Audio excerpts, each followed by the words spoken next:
The first session of the 2020 Ohio Beef Cow-Calf Workshop was hosted by the Ohio State University Extension Beef Team on January 30th at Claylick Run Farm near Newark, Ohio. During that first session, Dr. Francis Fluharty, Ohio State University Professor Emeritus and current professor and head of the Department of Animal and Dairy Science at the University of Georgia, presented on cow herd nutrition and supplementation options that ultimately impact fetal growth. Dr. Fluharty also discussed how best to properly manage low-quality forages at various stages of gestation and early lactation. This is Dr. Fluharty's presentation.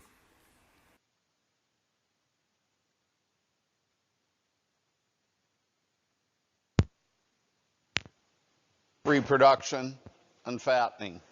What we're going to find this year with hay that has a lot of lignin, very low protein because of all of the lignin and the poor growing year with all the rain, need to understand that maintenance requirements for a cow take about 80% of total feed intake.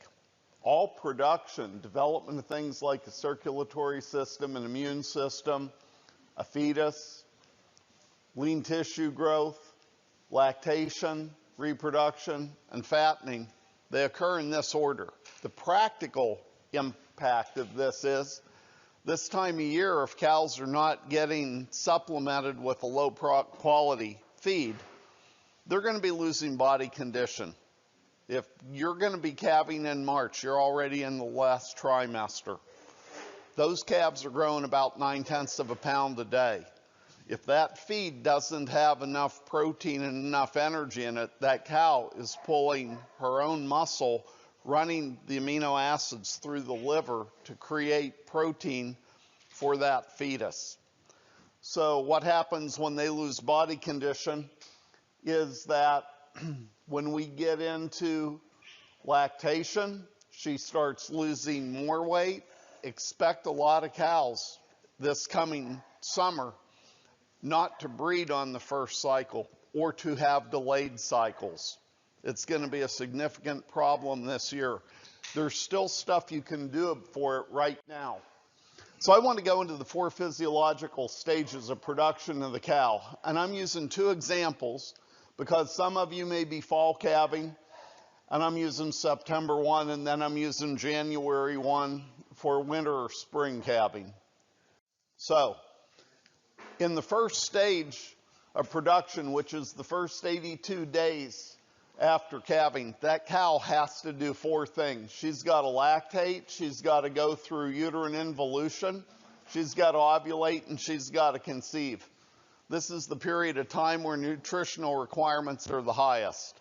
So I've just got one thing to say. If you have never done forage testing before now, this is the year to start doing forage testing. And if I did forage testing, I would get a sample of forage from all my cuttings, and if I had 2 big fields, from each field, and pay for it. The other thing you're going to want to look at, other than crude protein, and I'll talk a bit about that in a second, is you're going to want a protein analysis looking at minerals. Because when those plants are really rapidly growing with all of the rain throughout a lot of the summer, it resembles a whole lot that first flush of forage that we normally see that ends up in grass tetany. That forage is just growing so fast and putting down so much lignin that there's not a lot of mineral uptake. So I'm going to give you my real quick 30-second mineral spiel. I don't care whose mineral you buy, but don't buy the cheapest mineral out there. I won't feed a mineral that has anything except magnesium in the oxide form. Magnesium is actually absorbed through the rumen, and the oxide form does not tie it up. But if you're feeding a mineral that has a bunch of manganese oxide, which is manganese, a lot of zinc oxide, a lot of iron oxide, the technical term for that is rust, the absorption is 1 to 5%. Be looking for minerals. Cargill, Purina, Biozyme, they all make good minerals. look for minerals that have most of the minerals in a carbonate, a chloride, or a sulfate form. And during this first stage of production here, also if you're going to feed a mineral that has a 25 to 50% chelated mineral, which is just biologically available, attached to a protein or propionate type of a compound, they're going to be 80 to 90% absorbed. If your cows are not receiving really good mineral and you're not doing supplementation, I'm going to just recommend that through 14 days after the end of the breeding season, you're going to have to spend some money on minerals to keep productivity up there. Now, I'm going to be realistic about this. Minerals are expensive when you look at them by the ton, but keep this in mind. There's 2,000 pounds in a ton. If you buy a 4 ounce per head per day mineral, that's 8,000 animal days of feeding. It never ceases to amaze me how people will feed 8 pounds of corn because it's cheap, but they won't spend 25 cents a day for mineral that really makes the animal perform or not. And the reason that chelated minerals like zinc and manganese and magnesium are often in a chelated form is because those three minerals are what's called cofactors in metabolic processes that occur in the liver to create glucose, gluconeogenesis. And if those are limiting, doesn't matter how much you are pouring to the cow, a lot of that energy is going to go to fat, not to productivity. How do you know it's cheap mineral? I heard you say that up front right now. You have a based on how I know whether it's on water and mineral. Yeah, it's really easy. First of all, look at the ingredient tag. I look for oxide forms of mineral, and I do not want those. The mineral industry is really consistent. Doesn't matter the company. The cheapest minerals out there have the most oxides. The chelates are the most expensive form of minerals that they're all buying. A mineral with a higher proportion of chloride, zinc chloride, zinc sulfate, those types of things, you're getting a pretty decent mineral. So for any oxide form, you don't want I do not want them. I will only accept magnesium in the oxide form. Good question. The second stage of production is day 83, hopefully right after breeding to 205 days at weaning. That cow has three basic functions. She's still milking, but peak lactation is past. She's got to maintain her pregnancy and she has to put weight back on. When you're working with all of these extension educators that are here on pasture management and maybe rotational grazing, maybe using cross fencing, you have to understand one thing. When that cow is lactating, she's the most metabolically efficient.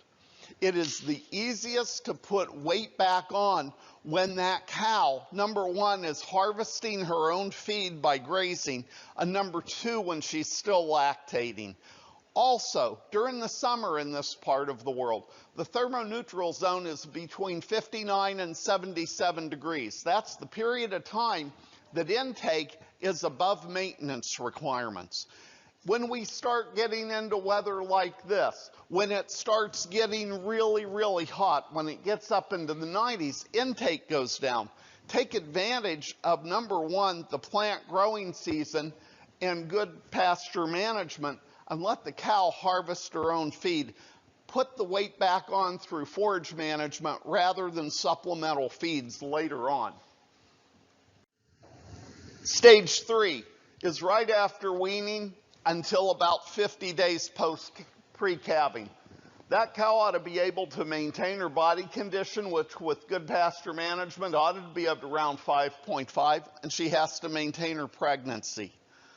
Now here's the bad deal.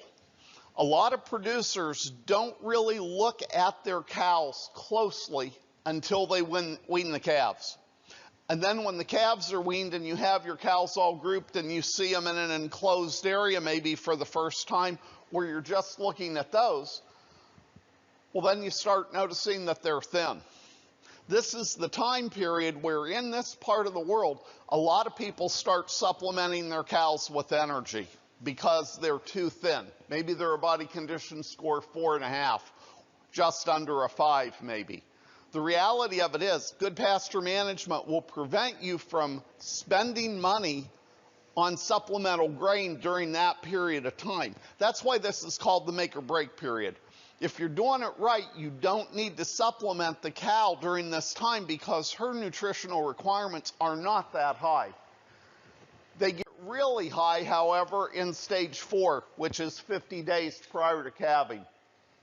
I want you to understand that colostrum is produced the last 5 weeks of pregnancy. That calf is born with no immunity. It gets all its immunity from colostrum. Colostrum are immunoglobulins. They are measured in quantity and quality. And here's what's important. Let's say you're going to start calving in a month, and that cow's out here in this weather today that's cold. It's not necessarily that muddy, but mud's even worse, but it's cold. And she's not getting a high quality feed. She's losing weight. When she's losing weight because she's metabolizing muscle proteins to feed the fetus, she's not having enough protein left over for immunoglobulin production for colostrum, because immunoglobulins are proteins. So it's really important to try to maintain cow weight during this period of time. That fetus is growing about 9/10 of a pound per day. She's preparing for parturition. She's preparing for lactation. If you are calving in the fall, in September 1, this is during the middle of the summer when you're looking from mid or early July, sometimes mid-July through the beginning of September, you have to do things to reduce heat stress. I'll tell you right now, there are several mineral companies out there now that have minerals specifically formulated to help reduce heat stress. Find them. I'm not going to mention any product names, but every major company has them. Okay. Some calving date messages. If you calve September 1, heat stress mitigation in summer is a major issue. Anything that causes stress increases maintenance requirements on that animal. In the summer, it's heat. In the winter, it's cold and mud. As Dr. Boyles talked about earlier, it's how we process cattle. It's not talking at this volume when we're working cattle. Anything you can do to reduce stress on cattle, do it. If you are calving in January, we need to really focus on improved forage digestibility, especially with harvested forages, in order to have good reproductive performance and reduce that postpartum interval. And here's the problem I want you to think about. People will often tell me, well, this piece of equipment or this feed ingredient is really expensive. And in many cases, you're right, it is. But if a cow, or especially a young cow, a 2-year-old that calves for the first time, she's the most genetically advanced animal on the farm calving. She still has 15% of her growth to do between the age of 2 and 3. And she's going through maintenance development, her own growth, lactation, reproduction, fattening. If we don't do a good job of enhancing fiber digestibility, and she does not breed on the first service as a 3-year-old, she may not breed on the second service. We see a lot of times when these younger genetically advanced animals, and we put a lot of growth into these cattle today, when we put more growth into them, we increase their maintenance requirements. If you miss a 21-day estrus cycle for that cow at 2.5 pounds a day, average daily gain for a calf, you've just missed 50 pounds of weaning weight. At $1.50 a pound, you've given up $75. Sure, you look at your records at the end of the year, she may calve, but just think about this. In today's market, roughly, every 21 days you miss you're leaving $70 to $75 on the table. Well, that really adds up. If you start getting 20% of your herd calving a little bit later. For the younger animals, the data shows they have a much lower chance of staying in the herd because they're younger and their weaning weights are lower because these cows aren't in peak milk production until they're 4 to 5. Now here's the other thing I want you to think out there. This is a really nice farm. If you can raise your 2-year-olds and your 3-year-olds separate from your 4, 5, 6, 7-year-olds, the big cows, they have a lot better chance of meeting their nutritional requirements, and you can target your protein supplementation a little higher towards them rather than saying we've got to spread it over all the herd. It reduces the cost by managing with a little bit more precision. So these are forage samples actually that Stan gave me a few years ago that were sent in. There's 6 forages. They ranged from about 6.2 to 8.99% protein. This is just taken from the NRC, or nutrient requirements for cattle, that we use to determine what the requirements are. And the stuff in yellow, these are the last third of gestation and the first 4 months of lactation. That cow needs 1.7 pounds of protein in the last third of gestation, 2.1 pounds of protein per day in the first 4 months of lactation, and that comes out to 11.8 or 12.1 pounds of TDN. So the only feed that met the requirement is right here, and only for protein. And these are forage samples from Ohio. And here's a real reality. A lot of our forages don't meet the protein requirements or the nutritional requirements for energy for our cows. It's why they're losing weight during the middle of the winter. Francis, those are old samples. Those are far and away better than what I'm seeing this year. Okay, what are you seeing this year? Worse. I gathered that. I'm slow, but I figured if these were better, it had to be worse. Are you seeing them in the 4s and 5s? Okay. Yeah. Yes. No one. No. That's my point. That's a really good point. This is only for a 1,200-pound cow. If you have a 1,500-pound cow, it's more. However, these things do take it into account. These assume that an animal's eating about 2.2% of body weight. So the amounts go up as the weight of the animal goes up. Okay. I want you to know one thing. I like wet chemistry analyses. NIR is cheap. I want wet chemistry. If I'm going to pay $20 for a feed sample, I'd rather pay $35 and have it mean something. So when I get an analysis done on a feed, I ask for a wet chemistry. The important thing with wet chemistry is this particular feed was 6.83% protein on a dry matter basis. I'm going to tell you right now, ignore crude protein. You want to not ignore soluble percent crude protein. Available protein that's available to the animal.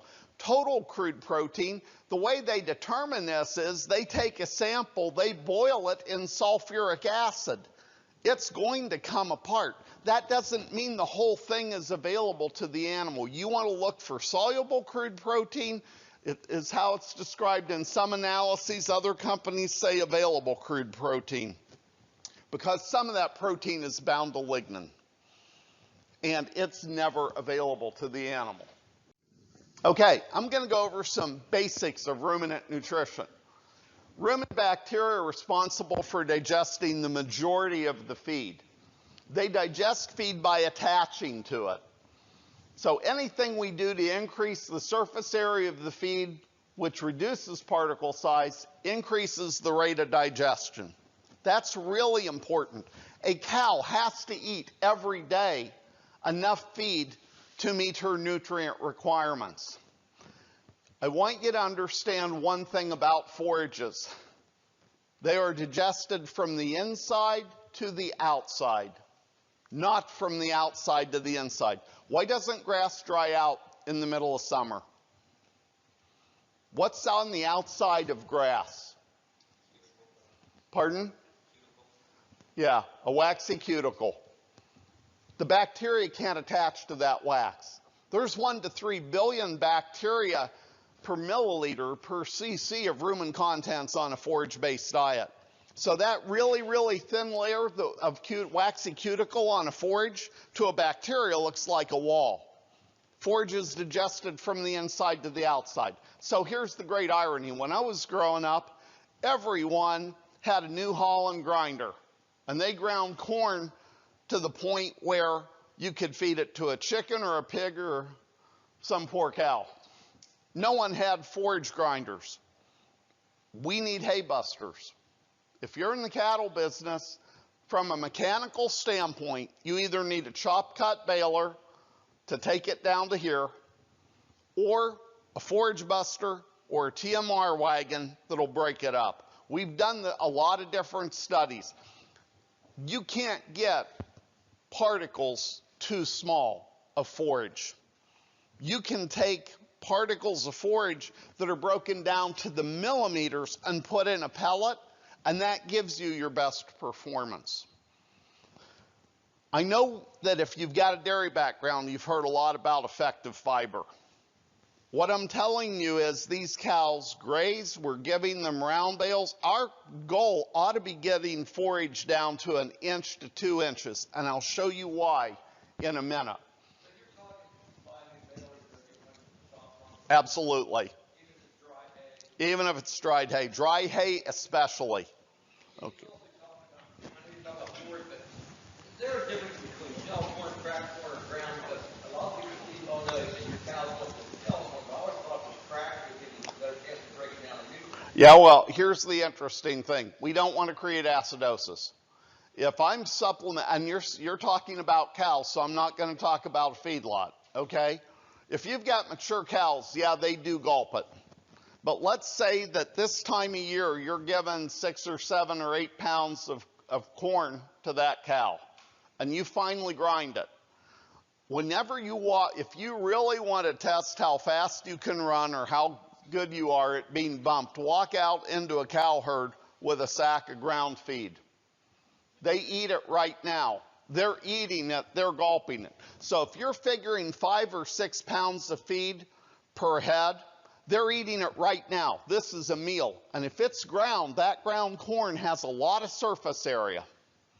That surface area creates a really low rumen pH, which I'm going to get into in a minute. And the problem with pH is the fiber digesting bacteria do not function below a pH of 6. On a forage diet, 100% forage diet, your pH runs about pH 6.7 to pH 6.9. 7 is neutral. Now here's the problem. For forage to be digested, the bacteria that digest forage, they have to attach to the particle size. It takes 1.5 hours to 2 hours, depending on the forage digesting species, to attach. They cannot attach until that forage is wet all the way through, not just on the surface, until it's wetted. Here's just a little thing. Take a piece of hay, go home, take a glass, fill it with water, stick the piece of hay into a leaf blade into that glass. What will you see on the outside of that leaf? You'll see bubbles. You'll see air bubbles.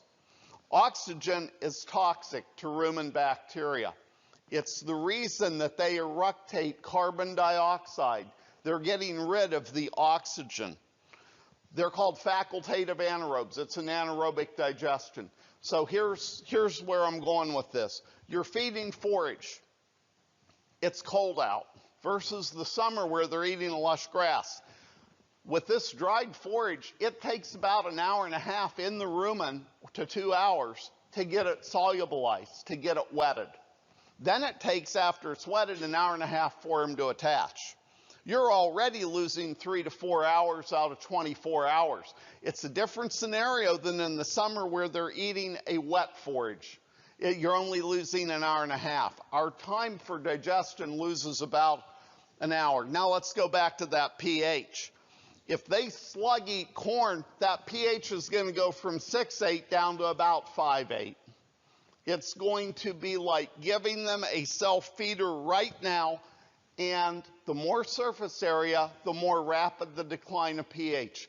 If you are going to feed corn to a cow, and I'm going to try to convince you not to do that when we're done, but if you are, I know we're in the Midwest, I know many people do, I know I fed a lot of corn to cows. The reality of it is, though, you are taking that rumen pH below what the fiber digesting bacteria can function at. Okay, here's the other problem.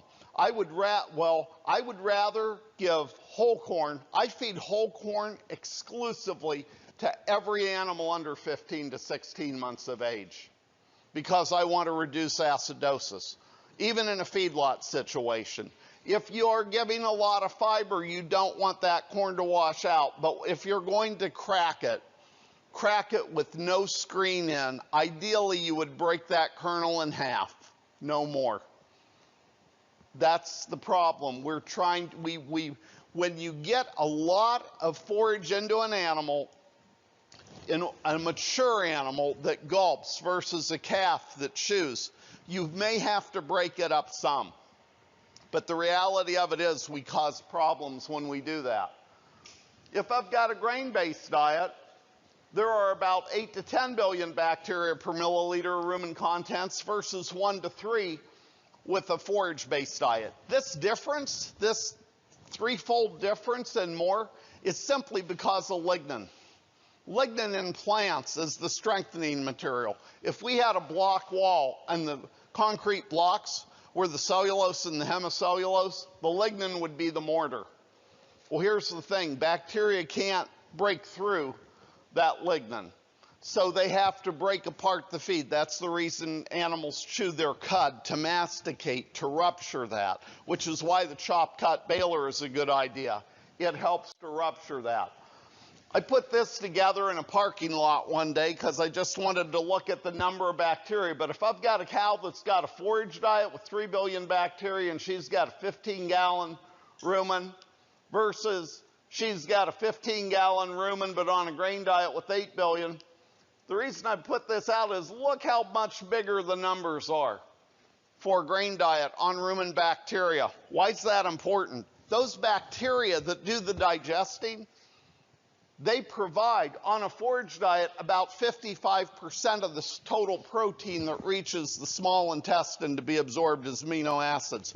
On a grain diet, because there's so many more bacteria, they provide about 80% of the amino acids. There's a real message here. We need to look at protein supplementation pretty seriously, especially when a cow that is pregnant is under stress, either from cold weather and mud or heat stress. Because if you're, let's say you're calving in September with heat stress, boy, that fescue is really digestible in August, isn't it? No. No. We have to look at how we're supplementing these cows. Okay, I'm going to make this even a little more complicated. This is a picture of corn. That's a picture of a bale of hay. You following me so far? Okay, good. This is the sugar glucose.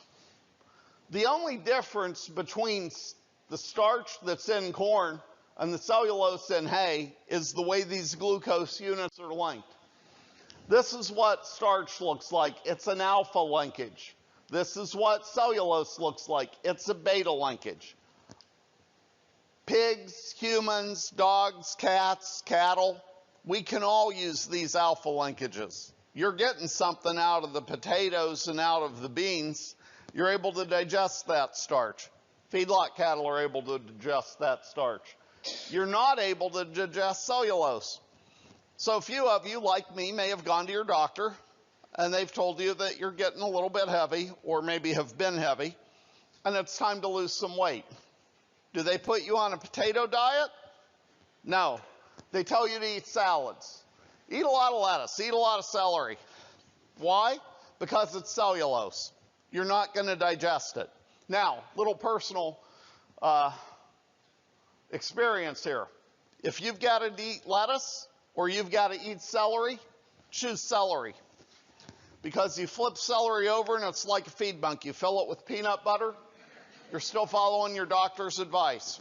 Okay? I'm not going to say you're going to lose weight, but it'll taste a lot better. Okay, here's why this stuff's important. If I feed 100% forage diet, I get about 70% of the volatile fatty acid acetate. I get about 16% propionate. I get somewhere around 10% butyrate all the time. Now, if I go down to a higher grain diet, an 80% grain diet, that acetate falls to about 50%. Propionate just about doubles. So why does that matter? I want you to pay attention to two things. On a high forage diet, about 70% of total VFAs are acetate. No matter what I feed, acetate is always half the VFAs. Okay.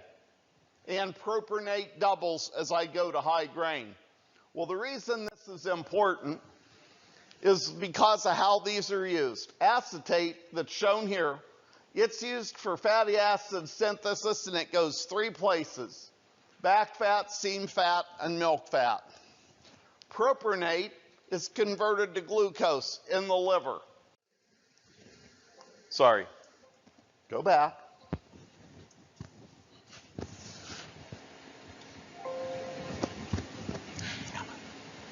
Okay, I'm just going to leave it on this side. Propionate's converted to glucose in the liver.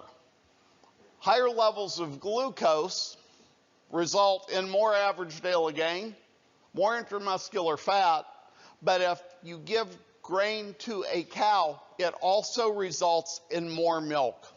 The dairy industry has gone to feeding higher grain diets than they did 30 years ago because it increases milk output. We want to focus on acetate.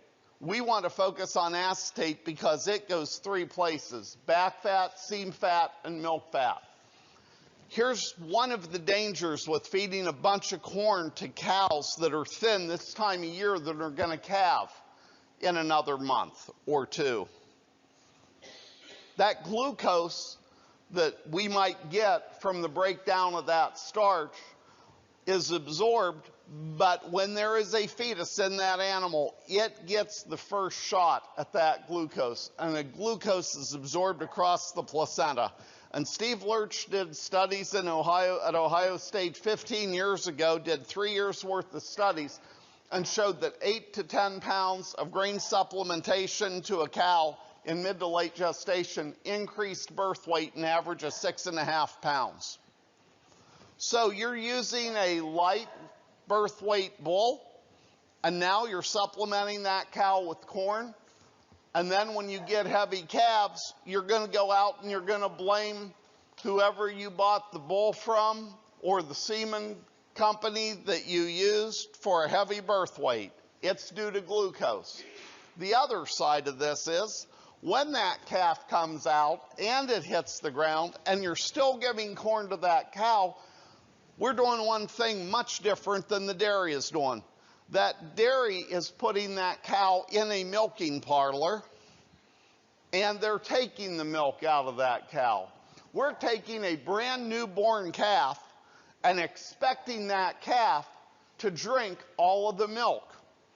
Can't do it. We're also reducing the amount of milk fat in that milk, so the calf's not getting as much energy. I see a lot of unthrifty calves from cows that are being fed corn every day. My message: we need to do everything we can to improve fiber digestibility. Save corn for a feedlot, maximize fiber digestibility for the cow herd. It's just that simple. Yes? So right now we're all in a situation that we know we got crappy corn. Yep. We got to do something about it. Mechanical changes the way we feed is not the way. Yep. Short term, what can we do to supplement these cows? They protein tubs, high fat tubs. So We can feed grain, we can feed bean meal, distillers. Great. What can we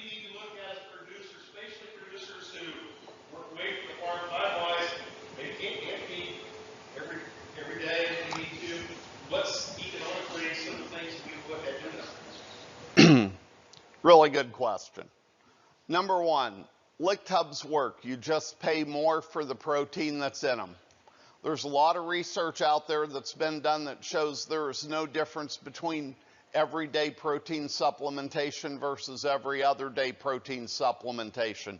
You just give them twice as much. To increase forage digestibility, I want the protein sources that are the most readily available in the rumen that break down to ammonia. All feed protein breaks down to ammonia. Ammonia is NH3.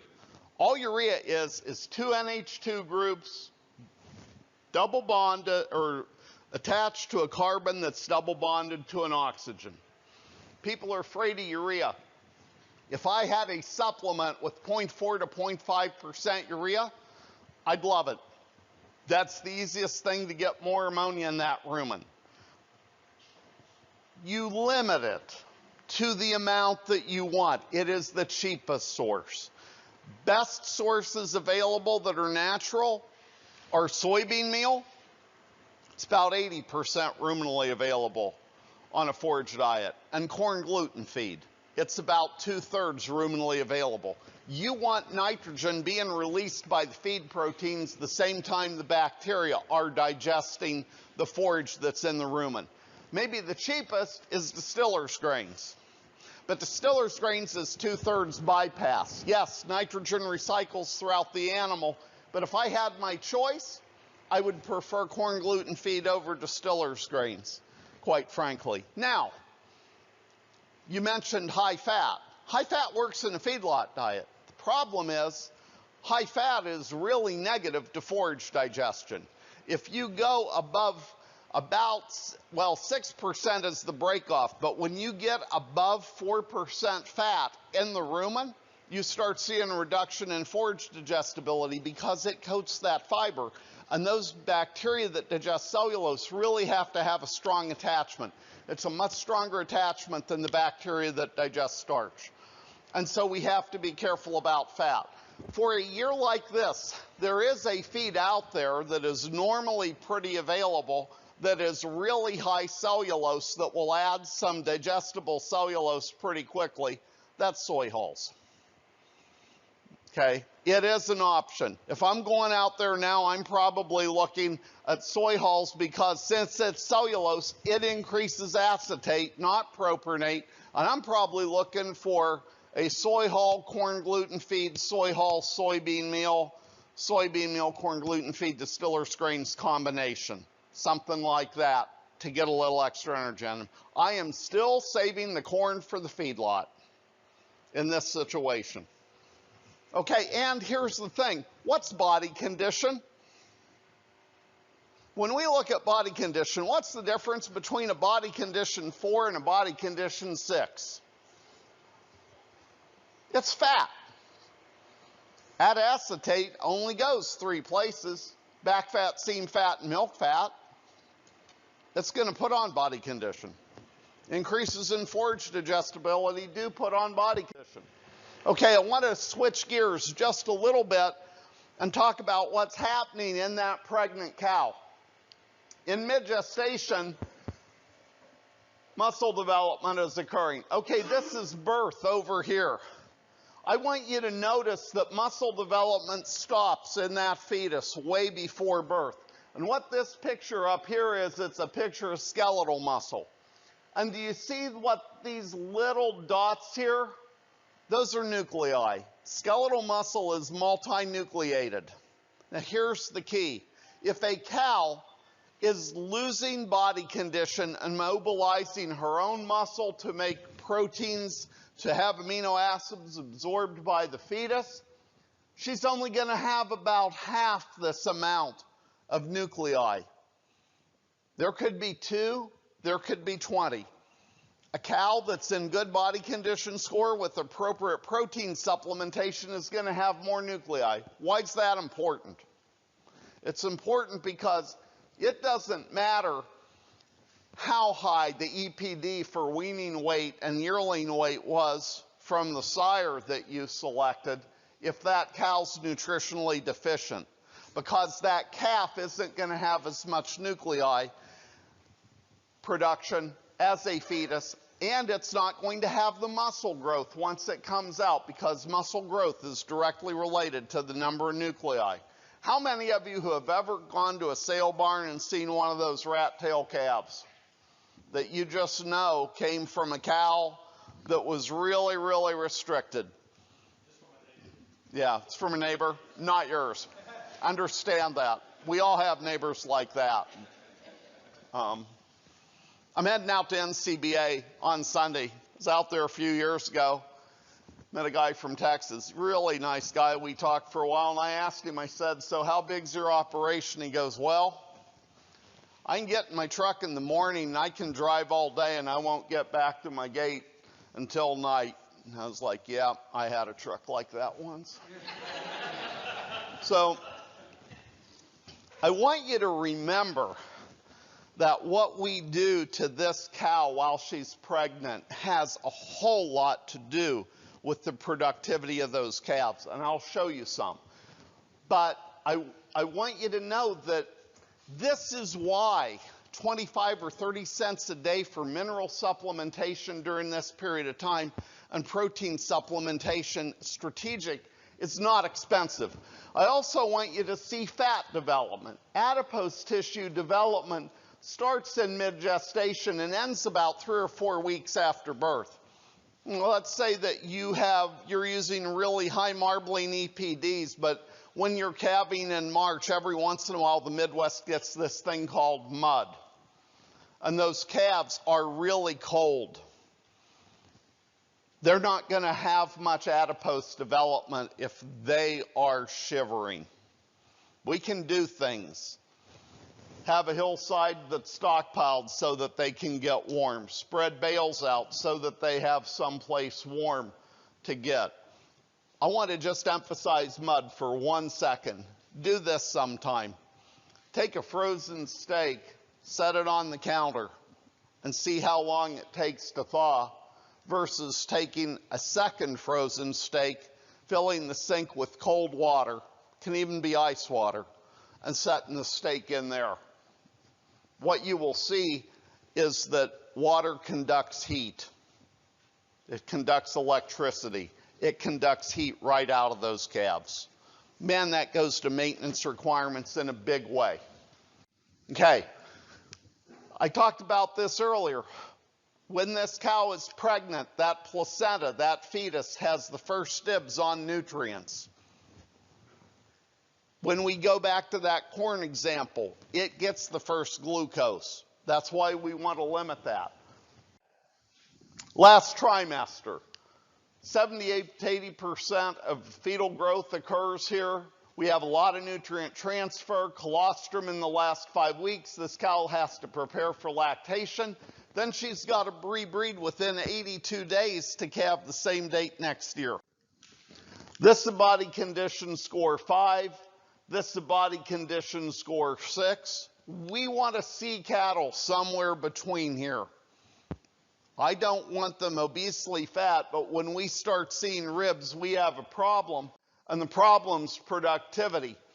This looks at body condition score 3, 4, 5, 6, and the pregnancy rate for a 3 is 43%, for a 4 is 61%, for a 5 is 86%, for a 6 is 93%. There have been tons of research studies looking at this, and until you get up to a 6, conception rate goes higher, calving interval comes down, and weaning weight goes up when we keep cows in good body condition. So I want to challenge you, when you're told a price per ton of corn gluten feed and you think it's too expensive, what it's going to mean the next year when that cow doesn't rebreed as quickly and you're going to have 50-pound lighter calf to sell out of that cow. There's a lot of different ways I think we need to look at this. Colostrum. I'm going to make this real simple. Calves should consume 1 pint of colostrum for every 20 pounds of calf birth weight. It's even simpler than this. We need to get it in within the first 6 hours. Colostrum contains immunoglobulins. Immunoglobulins are a huge molecule. That small intestine on a newborn calf is like a big tunnel during the first 6 hours. Immunoglobulins flow through. By 6 hours, it's closed about 25%, which means that we've got a little bit of a traffic jam, and they're not going through as quick. By 12 hours, it's half the size it was at birth. At 24 hours, it's closed. We need to be checking these, especially first calf heifers that may not take their calf, really closely to make sure that we're getting colostrum into the calves. A lot of the problem with the health of calves from first calf heifers and the growth of calves from first calf heifers has to do with really two things. The fact that we're not supplementing that heifer enough so that she's not mobilizing her own body protein to feed that calf to get it enough DNA in that skeletal muscle. That's number one. And number two, if we're not checking them at least every 6 hours, that calf may have been born and we see it 12 hours later. We go to work at 6 a.m., the heifer gives birth at 6:30. We get home at 6, see that it's not really taking it, we get it in. Problem is, that's 12 hours. It's not getting enough colostrum. The small intestine has large openings to allow the immunoglobulins to go in the first 6 to 12 hours, and it's closed by 24.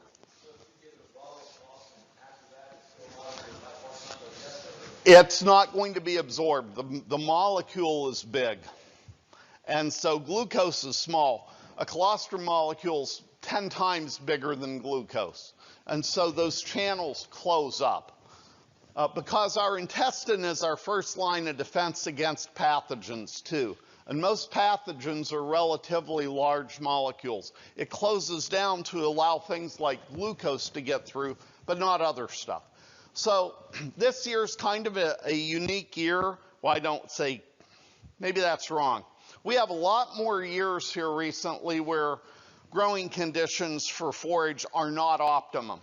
And so when we start looking at forage levels, harvested forage levels, 4, 5, 6% protein, we resemble the sandhills of Nebraska a lot in forage quality. And at the University of Nebraska, they did several studies looking at protein supplementation just during gestation. This data, what it says is, these are from cows who were offered no protein supplement during pregnancy from mid-pregnancy on, or offered protein supplement, and it varied. I'm not going into that. I want to hit the big picture. The big picture is that in every study they did, weaning weight increased in the cows, or in the calves that came from cows supplemented with protein.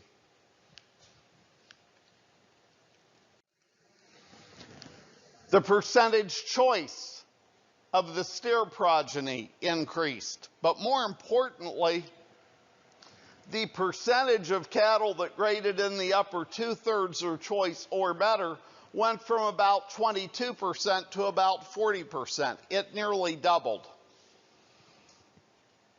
Keep in mind, these are cattle that are fed the same way after weaning, and the only difference here was the way the cows were managed while they were pregnant. Okay, if you have a cow herd, the other thing that happened is that they started cycling about one estrus cycle sooner, about 21 days sooner. Now, what's that mean? That means that when we're trying to get a heifer bred at 15 months of age, if she's already had 3 or 4 cycles versus 1 or 2 cycles, she's a lot more likely to conceive on that first service. That's really important, because if we have a heifer that doesn't conceive until the 2nd or 3rd breeding, and she's a heifer, and she's still growing, and she has lower milk production than a mature cow, her calf is going to have a lighter weaning weight, and she has a lot better chance of, number 1, not rebreeding, and number 2, not being kept in the herd. And the overall pregnancy rate went from 80% to 95% on these first calf heifers when they were bred. There's a lot of ways that we make money by a little protein supplementation. So I want to look at forage for a second now. When cattle are grazing, they choose a short forage if it's available. This is a picture of the rumen. Rumen contents, and it doesn't matter if this was a corn silage grain diet. If this were forage, it would be the same thing. It averages about 88% water, which is 12% dry matter, which means for every 1 pound of dry matter, there's 7 pounds of water in the rumen. So I ask you, Connie, this is an older picture, isn't it? This is Evan Smith. He looks like Grizzly Adams now. But if your particle length is this, about 3 feet from first cutting hay, and you got to break it down to this size in the rumen, how much energy does that take? Can a cow do that in 24 hours? The average particle size leaving the rumen is 1/25 of an inch long. Really small. We have to do things to give them a break, to let them survive. This is just a picture of the reticulum that shows why larger feed particles don't get out. Longer than about this long, 3/4 of an inch, they don't get out to go down the digestive tract. Forage digestibility is not an efficient thing in many of our harvested forages. Research at Penn State University showed that 20 to 70% of cellulose may never be digested. It's just broken down, but it's still not available to the animal. So, I've already talked about this, that there's something called a lag phase. It takes an hour and a half for the bacteria to really attach to the forage to get it digested. And I just want to show you a couple pictures. This thing that looks like a finger is a rumen fungi. These little things here, that's the cellulose digesting species, Ruminococcus albus. These things that look like little rods, they're Fibrobacter succinogenies. Those are two of the 3 main species of fiber digesting bacteria. What happens in a plant is that these fungi, they grow into the forage in the rumen. They carry the bacteria with them. Forage is digested from the inside of the plant to the outside. When you see forage in manure, it's this outside of the plant that's covered with a waxy cuticle layer. Okay, an important thing to know. There's another option that we have. There are 2 feed products that have a lot of research that show that they increase the fungal growth rates and they increase bacterial growth rates. That's Levucel SC from Lallemand and Amaferm from Biozyme. They both qualify for natural programs. They are not antibiotics. They increase rumen fungi and they increase bacterial enzyme. So we do have options ranging all the way from tub grinders to feed additives to make this a little bit easier.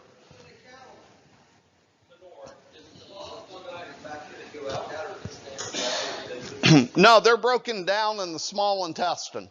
They're broken down and absorbed as amino acids. That's why I showed that slide that on a forage-based diet, the bacteria provide about 55% of the amino acids absorbed by the animal. You do get some coming out, but it's an efficient system. They're broken down. Yes? Yep. Absolutely. It speeds it up. It saves a lot of that hour and a half wetting, which is really important for what I'm going to show you here. I want to ask you a question. How many of you have water sources that are heated to 50 or 55 degrees for your cows in winter? How many of you have water sources that look a lot like this? Or a stream? Or a cold stock tank? It's pretty cold out there today, isn't it? Now, when I was growing up in Jefferson County, our pond was about 250 yards downhill from the house. And I'm lucky to be here today because my job was to take the spud bar down, break the ice, pray that I didn't get shoved out onto the pond by the cows, who were very excited to see open water. And this is my message. I want you to think, what do you think the water temperature is in a stock tank today, even if it's a continuous flow? 35, roughly. This rumen only functions at 101 to 102 degrees. You don't get forage digestibility at 70 degrees. How often do you think a cow likes to drink in weather like this? About once a day. And when they drink because they're thirsty. And they're probably drinking 5 gallons at a time on a day like today. I want you to take 20 gallons. Imagine 20 gallons mixed up at 102 degrees. That's the rumen contents. And now you dump 5 gallons of water in there that's about 35, 37 degrees. How long do you think it takes that animal to heat that water up to 101 to 102 degrees? Least. Maybe longer. And how does she do it? She takes her blood flow and she brings it in. It's directed away from the fetus to a large extent and supporting the digestive tract. Here's the reality. If we have long stem hay in the winter, it takes an hour and a half to get that hay wetted. After it's wetted, it takes another hour and a half to have those bacteria attach. Now let's just say 3 hours to get this. An hour and a half is 3, and now it takes us 3 hours to warm it up. That's 6 hours that we are losing where fiber digestion really isn't occurring.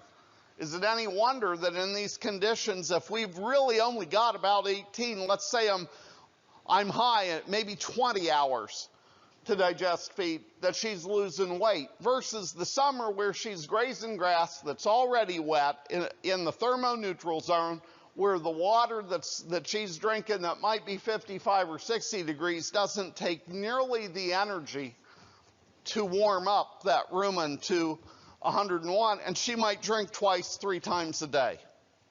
Yes? You talk about dry hay versus wet hay? Absolutely. Dry hay versus haylage type situation. Haylage has a couple real benefits. The benefit is it saves about an hour and a half on the digestion. The other benefit is that in Ohio, where if you are a pathological liar, you are a meteorologist. I'm not saying all pathological liars are meteorologists, but I would say that if you have a tendency not to tell the truth, there are 2 viable options. You can become a university professor or you can become a meteorologist. Okay? So here's what I'm really trying to say with this. The biggest problem that we have is not that people make baleage. The biggest problem that we have is that people intend to make hay, and the second day they could have made perfectly good haylage, but they think, well, that plastic's expensive. I'll just dry it tomorrow. And then, oh my gosh, I don't have 3 dry days because we're Ohio. And that occurs once in someone's imagination. Okay, so what they do is they know it's going to get rained on, and now they make baleage. And that's a problem. Those machines come with a moisture range for a reason. That fermentation is supposed to get down below pH of 4.7, and it takes water to pack it, to get contact, to get water to plant contact so that you get acid produced, so the pH drops. And what happens when it's a little too dry? That stem doesn't go like this, it goes like this, and it doesn't pack. And that's when molds develop. And that's when Listeria monocytogenes develops. And I had an incident here a few years ago with a really good cattle producer who got caught in that, and he made baleage, and he lost several cows. And he called me, and he had a couple hundred more bales left. And he said, what do I do with them? I'm like, don't feed them to the cows. That's a loss.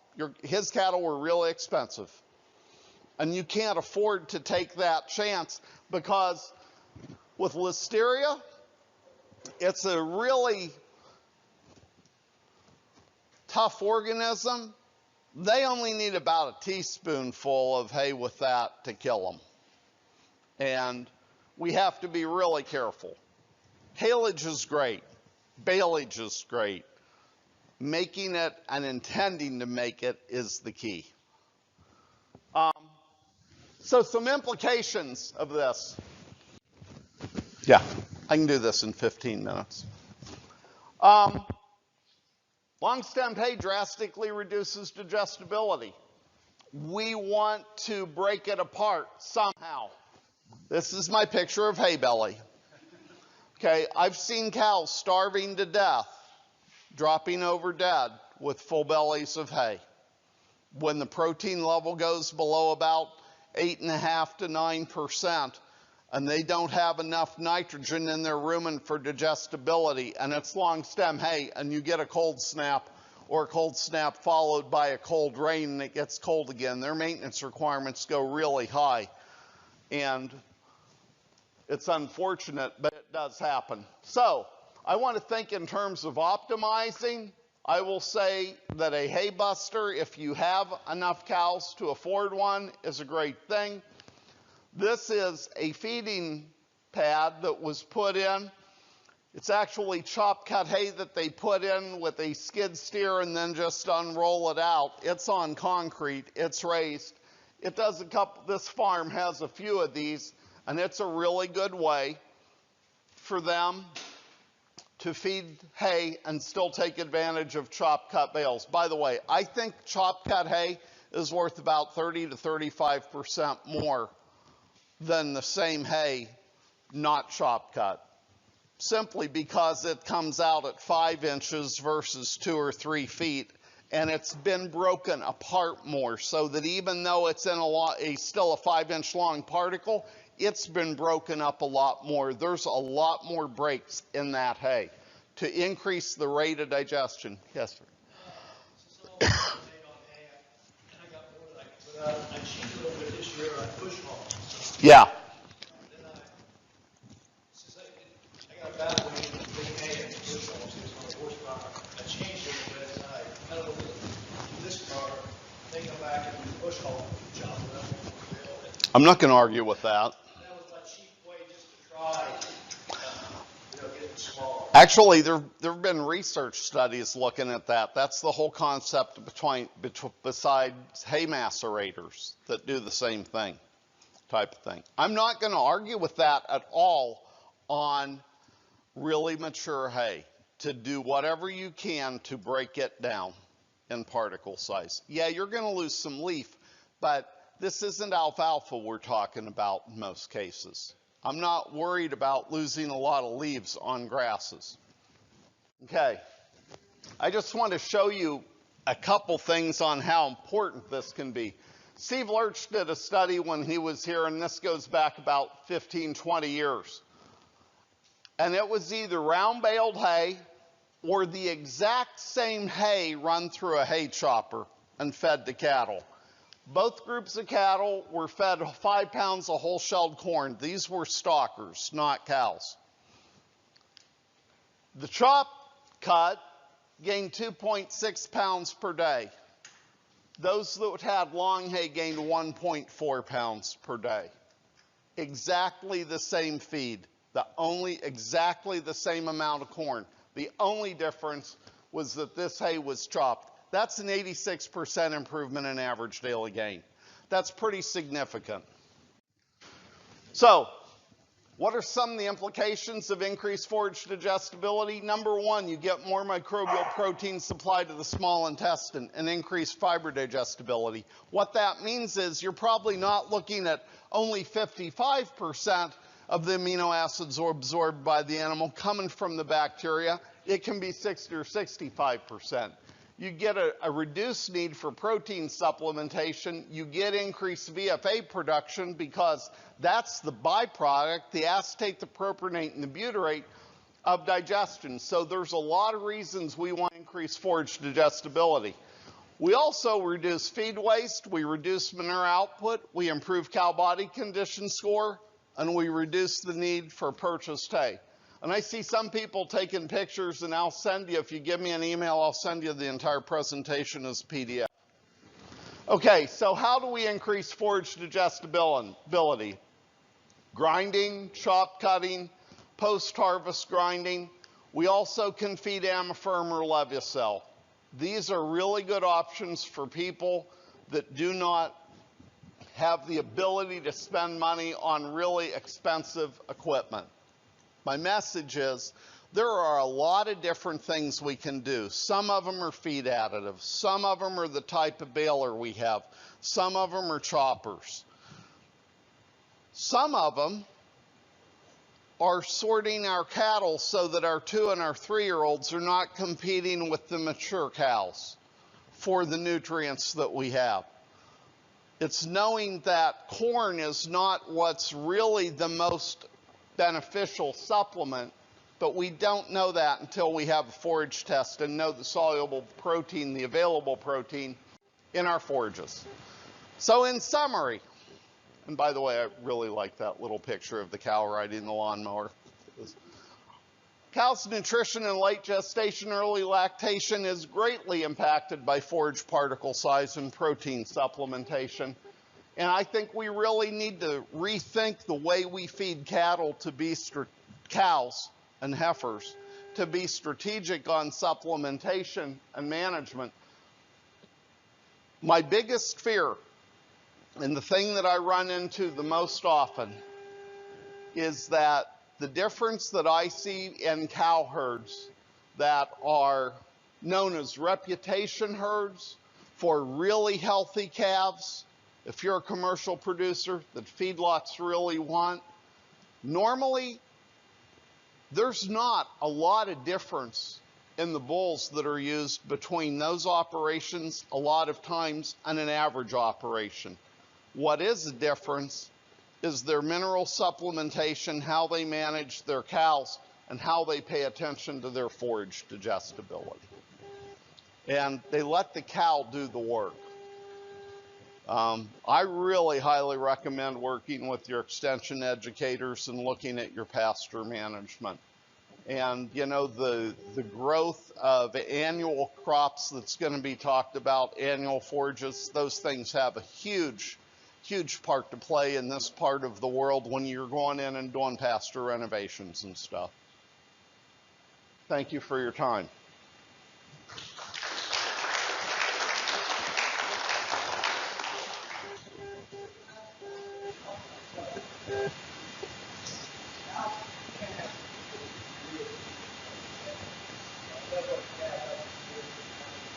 Mm-hmm. Mm-hmm.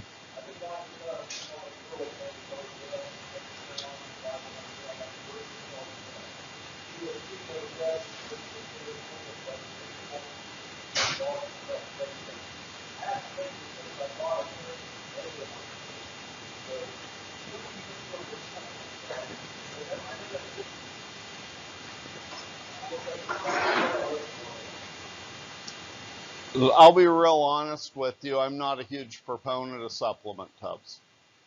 And the reason I'm not a huge proponent of supplement tubs is lick tanks and supplement tubs are the reason that urea has a bad name.